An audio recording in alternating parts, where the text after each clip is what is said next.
Tonight's Talk Back is about a disease you may or may not have heard about.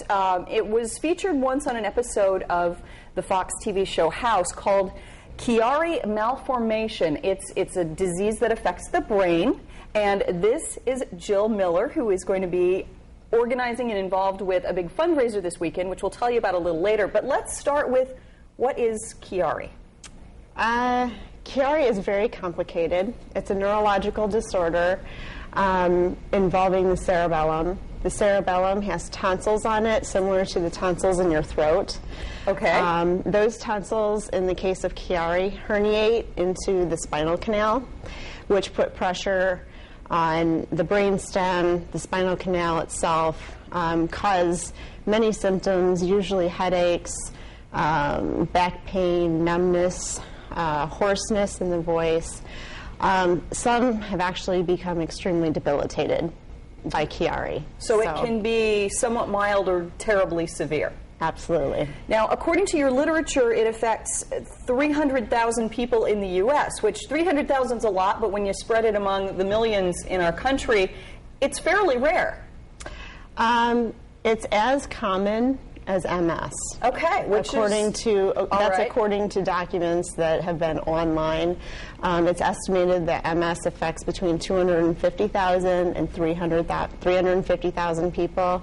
Chiari affects around 300,000. Mm-hmm. The bigger issue is that Chiari is being diagnosed at a faster rate. Okay. So there's many more unknown cases out there. People often don't get symptoms until early adulthood. Okay. So now you've been diagnosed with Chiari. Can you give us just a little sample of your experience? My sample, I started with symptoms, oh boy. My first symptom of Chiari was scoliosis when I was about 10. Okay. I started having fainting spells in junior high. The headaches really started setting in college. Mm-hmm. I had been to cardiologists. I had had CT scans. So for years they're trying to diagnose you? For years, yes, okay. For years. And it wasn't until I was 31, which was 2 years ago. Oh, my goodness. Not giving my age, but that I finally had a coincidental MRI for repeated ear infections. Mm-hmm. And they found the Chiari then, and within 6 months I had decompression surgery. Mm-hmm. And that is where they remove the back part of your skull to make room for that herniation. Well, good for you for getting the word out. Let's get the word out about this weekend's events, the fundraisers, because we only have about a minute left. You are doing both a walk and a motorcycle poker run in Monclova. Can people still sign up for these events if they're interested? Absolutely. They can sign up the day of. Okay. So they can come out the day of. Wonderful. The poker run, the registration starts at 9. Mm-hmm. The first bike will be leaving around 11. They'll go on their run. They'll come back. The walkers can sign up around 10. How long is the walk? The walk is a registered 5K, okay. And it goes down Los Road, which is right next to the community center in Monclova. So that's like 3.5 miles or something like that? Oh, don't ask me. I don't know. Anyway, it's doable for most people. Yeah. And honestly, a lot of Chiarians do have trouble walking, running, all that kind of stuff. So it's a set your own pace. It's not, it's not a race. It's not a competition. Okay.